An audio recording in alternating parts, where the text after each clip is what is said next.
So since it's been a while since I've covered a lot of Philip K. Dick stories, I just wanted to talk about The Variable Man, which was written in 1953, and it's one of the stories I would say that really veers away from kind of the normal conception or the normal way of looking at things that you see in a lot of his worlds, or at least from what I can interpret, because it deals with the issue of intuition, a kind of a more mystical concept that um, really explains, it really is the basis for why the story is called The Variable Man, because the protagonist is indeed a variable among all the technology that exists in this current futuristic society in the story. And because a lot of the machines cannot compute him and cannot compute his existence, his effect on technology seems as if it will be to people's detriment,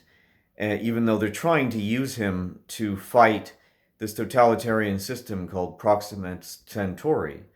Um, a lot of the machines are going haywire because people are suspecting that his presence has a kind of a paranormal reality to it. It's definitely not something that is normal. And they find out, it turns out that he comes from the era of World War One, that he had traveled in time to the future. And and really what he's praised for most is, as I've said, his ability to use a very embedded, a deeply embedded understanding of reality that cannot really be rationally explained. And I'll pull up this quote here. Let me just get my computer here. It says that this man is different, that he can fix anything, do anything. He doesn't work with knowledge, with science, the classified accumulation of facts. He knows nothing, and it's not in his head, a form of learning. He works by intuition. His power is in his hands, not in his head.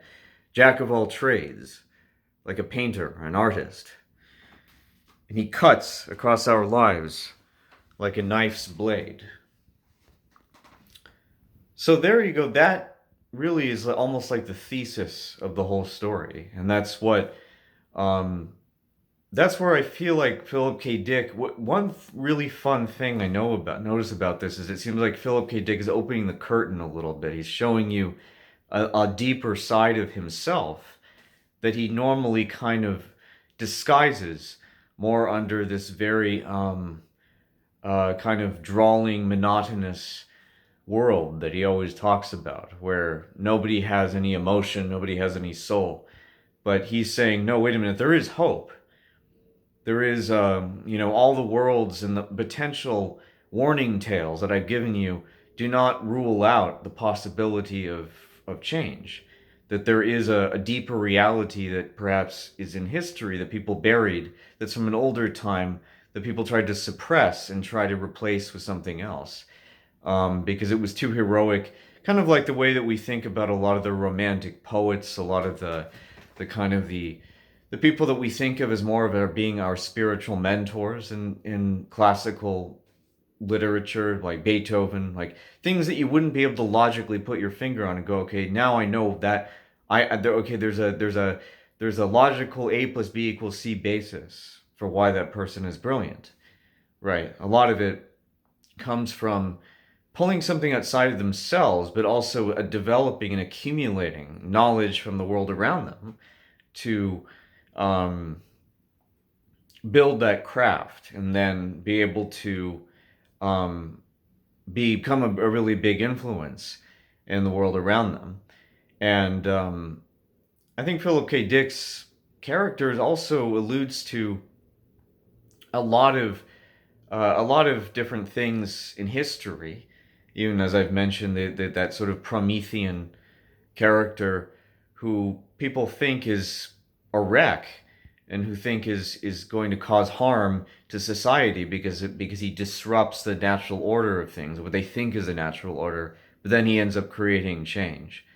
And I really think that that's a big theme for me. That's what's important to me And that's something I've been writing about for quite a long time. But just something that I've been thinking about, and I hope you guys have a chance to read it at some point. It's great. I'd recommend it. Thank you.